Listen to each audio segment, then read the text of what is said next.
And the time just turned 5:52 on this Thursday morning, and here's what you need to know before you go. A Superior man's blood alcohol level was more than 3 times the legal limit when he fired a gun multiple times, according to court documents. So 19-year-old Leo Mallet was charged with several felonies, including reckless using a dangerous weapon. Police say he had been drinking while watching the Super Bowl with friends on Sunday night. On the drive back to their apartment, police say Mallet was sitting in the back seat when he fired a gun through the bottom of the car. When they went inside the apartment, witnesses say that Mallet became belligerent and waved his gun around, allegedly firing at least one shot. Police eventually arrested him and no one was hurt, luckily. He did tell authorities he doesn't remember much from that night. There was a protective order against Mallet at the time, meaning he was not allowed to possess a gun.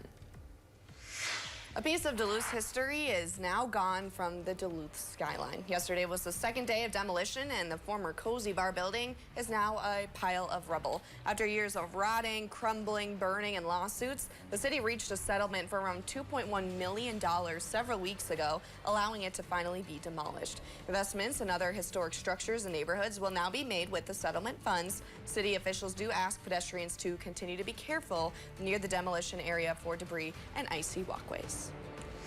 A special election in Itasca County Tuesday narrowed down the race for an open county commissioner seat. Of the 5 candidates, Pat Maduri and Larry Hopkins were the top 2 vote getters in the primary. A special election was needed after the man who won the November election, incumbent Burl Ives, died before Election Day. Maduri and Hopkins will now face off in a special general election on April 8th. Early voting begins February 21st.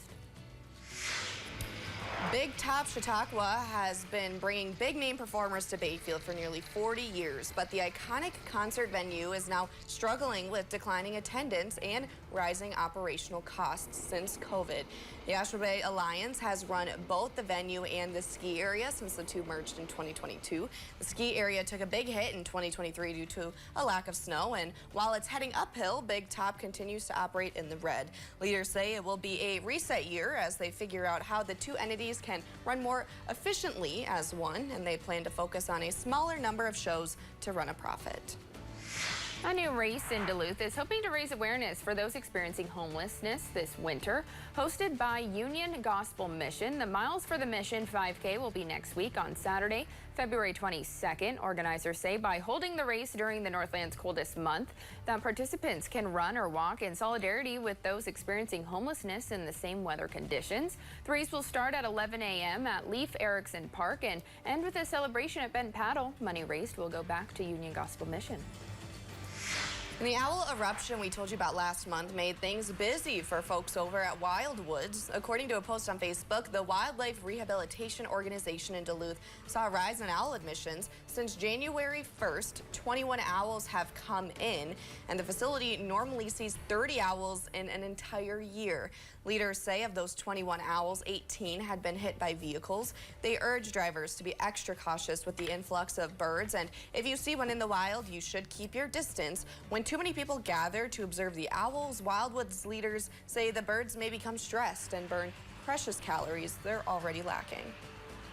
An event that draws tens of thousands of people to town is returning to Duluth this summer. The Festival of Sail, which features tall ships on Lake Superior, announced they'll be back July 10th through the 13th. The event will be happening at the newly reconstructed harbor plaza behind the deck. You can tour the ships and learn about their history. Tickets are already on sale, and the last time the Festival of Sail came to our region was back in 2022 when it was held in 2 harbors, and it hasn't been held in Duluth since 2019. Another cold start this morning today.